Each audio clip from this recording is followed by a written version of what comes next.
दोस्तों नमस्कार। दोस्तों आज स्टूडेंट टॉपिक को मैं समअप करने वाला हूँ। पिछले 6 सेशन में मैंने स्टूडेंट टॉपिक पे आपसे बात की है। आज स्टूडेंट का लास्ट टी है जिसे मैं डिस्क्राइब करने वाला हूँ।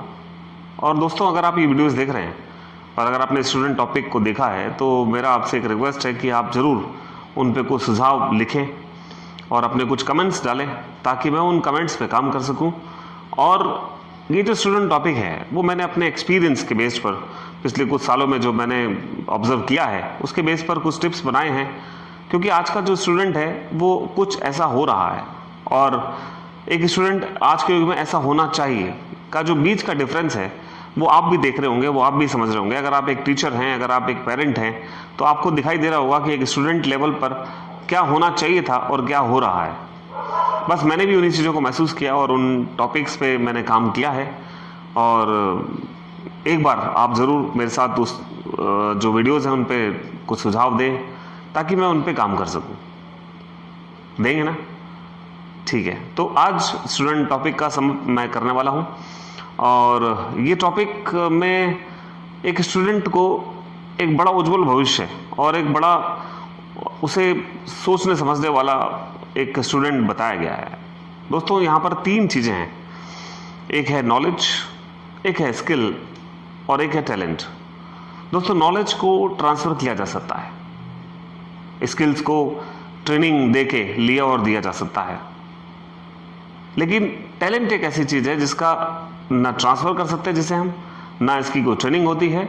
टैलेंट एक ऐसी चीज़ है जो इनबिल्ट आपके अंदर होती है, इसको हम गॉड गिफ्ट भी कह सकते हैं या यूँ कह सकते हैं कि हल्की सी पोटेंशियल आपके अंदर होती है और आप उस पर काम करके, उसे सर्च करके, उसे एक्सप्लोर करते हैं और उस पर काम करके आप उस टैलेंट को निखार सकते हैं और दुनिया के सामने अपने आप को पूरी तरह से शो कर सकते हैं कि ये आपका टैलेंट है। पर टैलेंट एकदम से सामने नहीं आता है, ये भी एक टैलेंट की खास बात है। और टैलेंट भी धीरे धीरे सामने आता है। हो सकता है आपके अंदर किस तरह का टैलेंट छुपा हुआ है, इसकी सर्च आपको करनी होगी और ये स्टूडेंट लाइफ में बड़े आसानी से किया जा सकता है, क्योंकि जो स्टूडेंट अपने इस टैलेंट को सर्च कर रहा होता है या अपने सेल्फ डेवलपमेंट के लिए काम कर रहा होता है, उसे हमने नाम दिया है एक ऐसा स्टूडेंट जो सोच सकता है, समझ सकता है, और वो है थिंकर। स्टूडेंट का लास्ट टी है थिंकर। थिंकर यानी जो हर कदम सोच समझ कर चलता है, जो हर कदम अपने डेवलपमेंट के लिए काम करता है। दोस्तों यहाँ पर इस सोचने समझने की पावर को बढ़ाने के लिए आपके पास जो स्टडी मटेरियल है उसको तो आपको पढ़ना ही है, क्योंकि एज ए स्टूडेंट आपकी ड्यूटी है कि आप उस सब्जेक्ट को पढ़ें जिसकी वजह से आप इस मार्क्स की लड़ाई में जीत सकते हैं। तो वो स्टडी मटेरियल आपके लिए है जिसे आपको पढ़ना ही है। इसके अलावा आपके होमवर्क होते हैं, आपकी प्रैक्टिकल फाइल्स होती हैं, आपके असेसमेंट्स होते हैं, कई तरह की चीज़ें और होती हैं जिसमें आपको कई तरह के प्रेजेंटेशन देने होते हैं। मगर मैं यहाँ पर एक बात और कहूँगा कि आपकी स्टडी मटेरियल के अलावा यहाँ पर आपको मोटिवेटिंग मटेरियल की रीडिंग भी करनी चाहिए और वो बेहद ज़रूरी है। और वो इसलिए ज़रूरी है कि जो स्टडी मटेरियल आप पढ़ रहे हैं वो आपके अपने एजुकेशन लाइफ को, अपने करियर को डेवलप करने के लिए है। और ये जो मोटिवेटिंग मटेरियल है, जो बड़े बड़े राइटर्स अपने लाइफ के डीप एक्सपीरियंस के बाद उस किताब में अपने हर शब्द में जीवंत कर देते हैं, उन चीज़ों को पढ़ना हमारे लिए बेहद अच्छा हो सकता है। और मैं यहाँ पर कुछ किताबों को आपके सामने सजेस्ट करना चाहूँगा, क्योंकि मैं भी पढ़ने का शौक़ रखता हूँ। तो काफ़ी सारी जो मोटिवेटिंग मटेरियल है वो मैंने यहाँ अपने पास रखे हुए हैं। और सबसे पहली बुक देखिए, आप अगर आपको दिख रहा हो तो ये बुक है, इस बुक का नाम है अपनी क्षमताओं को पहचाने। यानी कि ये बुक है स्किप रॉस की, जिसमें हमें ये बताया गया है कि अपनी जो कैपेसिटीज़ हैं, जो अपनी क्षमता है, उसे कैसे पहचाना जाता है। और अगर आप ये किताब पढ़ते हैं तो आपको समझ में आता है कि आपकी जो क्षमता आपके अंदर छुपी हुई है उसे कैसे बाहर निकाला जाए। एक बुक है ये जो डॉक्टर विजय अग्रवाल ने लिखी है। इस बुक का नाम है स्टूडेंट और टाइम मैनेजमेंट। यानी कि एक स्टूडेंट लाइफ में सबसे बड़ी जो चैलेंज आती है वो आती है टाइम की, कि टाइम हमेशा बहुत सारा होता है पर उसे मैनेज करने की जो क्वालिटी होती है, जो मैनेज करने की आर्ट होती है, वो बहुत सारे स्टूडेंट नहीं जानते हैं। तो डॉक्टर विजय अग्रवाल ने इस बुक में ये बताया है कि इस लाइफ को कैसे मैनेज किया जाए। अपनी स्टूडेंट लाइफ के साथ। एक ये तीसरी बुक है कि जब आप अपनी लाइफ में कुछ डिसीजंस लेते हैं तो कुछ डिसीजंस गलत होते हैं, कुछ सही होते हैं, और ये बुक है कि सही निर्णय कैसे लें, how to take right decision. और डॉक्टर विजय अग्रवाल ने इस किताब में ये बताया है कि अपनी लाइफ में जो डिसीजन लिए जाते हैं उनको कैसे सही तरीके से लिया जाए और कैसे अच्छा लिया जाए। और एक ये बुक है जो लास्ट में बताना चाहूँगा, हालांकि किताबें बहुत सारी हैं जिनको पढ़ा जा सकता है। एक लाइफ है पंडित विजय शंकर की, जिसका नाम है जीने की राह, यानी कि इसमें लाइफ मैनेजमेंट बताया है, जो लाइफ में मैनेजमेंट होता है उसको बताया गया है। और बहुत बेहद खूबसूरत किताब है जिसमें बड़े ही अच्छे शब्दों से, बहुत सरल शब्दों से बताया गया है कि लाइफ को कैसे मैनेज किया जाए। लाइफ में हर पड़ाव पर आप अपनी फैमिली के साथ, अपनी स्टडी के साथ, अपने फ्रेंड्स के साथ, अपने रिलेटिव के साथ कैसे लाइफ के मैनेजमेंट को टाइम मैनेजमेंट के साथ कोऑपरेट करते हैं और उसे कोऑर्डिनेट करके अपनी लाइफ को और अपने हर एक दिन को एक स्टेप वाइज बहुत अच्छी तरीके से अपना जीवन जीते हैं। And this is the power of the motivating material reading. और यहाँ से जो कुछ भी आप सीखते हैं वो आपकी थिंकिंग को पावरफुल करता है, और जब आपकी थिंकिंग पावरफुल हो जाती है तो इस पावरफुल थिंकिंग को अपनी प्रैक्टिकल लाइफ में आप यूज़ करने लग जाते हैं। तो यहाँ से कुछ एक्सपेरिमेंट्स होते हैं और ये एक्सपेरिमेंट आपको एक अच्छे तरह का एक्सपीरियंस देके जाती हैं, और ये एक्सपीरियंस जब हम गेन करते हैं तो हम एक लाइफ के पड़ाव पर आकर खुद सोचने समझने वाले स्टूडेंट बन जाते हैं, यानी कि जिसे मैंने नाम दिया है थिंकर। दोस्तों, थिंकर एक ऐसा स्टूडेंट होता है जो अपने लाइफ के हर फैसले को सोच समझ कर लेता है और हर एक कदम पर वो अपनी लाइफ में हर एक चीज़ को मैनेज करता हुआ चलता है ताकि कुछ भी गलत ना हो, ताकि ये लाइफ जो उसे एक बार मिली है वो एक ही बार में सही तरीके से मैनेज हो जाए। और यही आर्ट जानने वाला जो स्टूडेंट है वो होता है आइडियल स्टूडेंट। और आइडियल स्टूडेंट की कुछ मैंने डिस्क्रिप्शन यहाँ दिया है।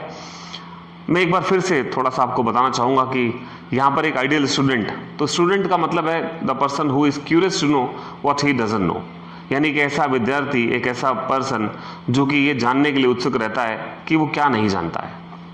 और यहाँ पर स्टूडेंट का जो एस है वो यहाँ पर डिस्क्रिप्शन में मैंने दिया है सिंपल। सिंपल का मतलब है someone who believes in God's manifestation and should be please to love and forgive everyone, यानी कि एक स्टूडेंट का सिंपल होना बहुत ज़रूरी है, क्योंकि उसे अभी अपनी लाइफ में सिंपल रहकर अपने थॉट प्रोसेस को हाई रखना है और अपने जो हाई गोल्स है लाइफ के उनको अचीव करना है। उसके बाद स्टूडेंट का टी है ट्रस्टवर्दी। ट्रस्टवर्दी यहाँ होने का मतलब दोस्तों बहुत बड़ा है। अपने विश्वास को हर दम कायम रखना है, उसे कभी टूटने देना नहीं है। और ट्रस्टवर्दी होना इस दुनिया का सबसे बड़ा आपको मूल्यवान व्यक्ति बनाता है। ट्रस्ट यानी कि विश्वास, जिसकी कीमत लगाना बेहद मुश्किल। स्टूडेंट का यू है अंडरस्टैंडिंग। दोस्तों, हर काम को जो भी आप करते हैं, चाहे अपनी स्टडी के साथ कर रहे हैं, चाहे अपनी लाइफ में कर रहे हैं, चाहे आपके पेरेंट्स के साथ आप कोई काम कर रहे हैं अपनी फैमिली में, तो उस हर काम को आपको समझदारी के साथ करना है। That is the power of understanding. और ये अंडरस्टैंडिंग डेवलप होती है जब आप कुछ चीज़ों के साथ अटैचमेंट में आते हैं, अपने क्लासमेट्स के साथ, अपने टीचर्स के साथ, अपने पेरेंट्स के साथ, उनकी जब बातें सुनते हैं, समझते हैं, तब आपकी अंडरस्टैंडिंग ऑटोमेटिक डेवलप होती है। उसके बाद है डी। डी का मतलब है यहाँ पर ड्रीम्स, और ड्रीम्स का मतलब है कि सपने देखना कभी बंद मत करो, क्योंकि सपने कभी नहीं मरते हैं। लोग अपने सपनों को लोगों की वजह से मार देते हैं, मगर आपको एज ए स्टूडेंट अपने सपने को जिंदा रखना है, और तब तक जिंदा रखना है जब तक आप उसे अपनी लाइफ में रियल में प्राप्त ना कर लें। और उसके बाद ई है। ई का मतलब मैंने आपको बताया है इमोशनल बट प्रैक्टिकल। अपने इमोशंस में आकर कोई काम ऐसा मत करें जो आपके लिए लज्जा का कारण बने। अपने इमोशंस में आकर कभी इमोशंस के साथ खेलना नहीं चाहिए। इमोशनल बट प्रैक्टिकल, ताकि लोग आपका गलत तरीके से कोई फायदा ना उठा सकें। इमोशनल होना है अपने ड्रीम्स के साथ, अपने पेरेंट्स के साथ, अपने टीचर्स के साथ, अपने क्लासमेट्स के साथ, लेकिन ऐसे लोगों के साथ इमोशनल नहीं होना है जो स्वार्थ के बेस पर अपनी जिंदगी जीते हैं और जिनका काम होता है सिर्फ दूसरे लोगों के साथ अपना फायदा बनाना और अपना फायदा देखना। So please emotional but practical. उसके बाद मैंने आपकी बात की थी स्टूडेंट का एन। एन का मतलब होता है नॉटी बट नाइस, यानी ऐसी शरारत करनी है जो आपको याद रहे जिंदगी भर, और जिसको सोचकर, सुनकर, समझकर आपको हमेशा आपके चेहरे पर मुस्कान आ जाए। एंड आपको अपनी शरारत छोड़नी है दोस्तों, शराफत नहीं छोड़नी है। जो लोग शराफत छोड़ देते हैं फिर उनकी शरारतें शैतानी में बदल जाती हैं और वो कुछ और बन जाती हैं। And the last one but not least कि एक स्टूडेंट का टी यानी कि थिंकर। थिंकर यहाँ पर एक बहुत बड़ा वर्ड है। थिंकर का मतलब यहाँ पर दर्शन भी होता है। थिंकर का मतलब यहाँ पर एक सोच समझकर काम करने वाला वो व्यक्ति। और इस दुनिया में अगर कोई सोच समझकर हर कदम उठा ले और उसका हर कदम सफल हो जाए और हर कदम सही चला जाए, इससे बड़ा एक्सपीरियंस कुछ हो नहीं सकता, इससे बड़ा लाइफ में कोई अचीवमेंट हो नहीं सकता। मैं एक बार फिर आपसे कहूँगा कि अगर आपने ये सेशन देखा है तो जितने भी वर्ड्स को मैंने डिस्क्राइब किया है उन वर्ड्स पे अगर आपको कोई कमेंट्स देना है, आपकी कोई विशेष टिप्पणी हो तो मैं उसका दिल से स्वागत करता हूँ। आप प्लीज़ मुझे बताइए और मेरे साथ उस सेशन पे बात कीजिए और अपने विचारों को वहाँ पर मेरे सामने प्रस्तुत रखिए। मैं आपको ज़रूर उस बात पे जवाब दूंगा और अगर मुझे कुछ अच्छा विचार लगेगा तो मैं अपने वीडियोज़ में उसको ज़रूर इस्तेमाल करूँगा।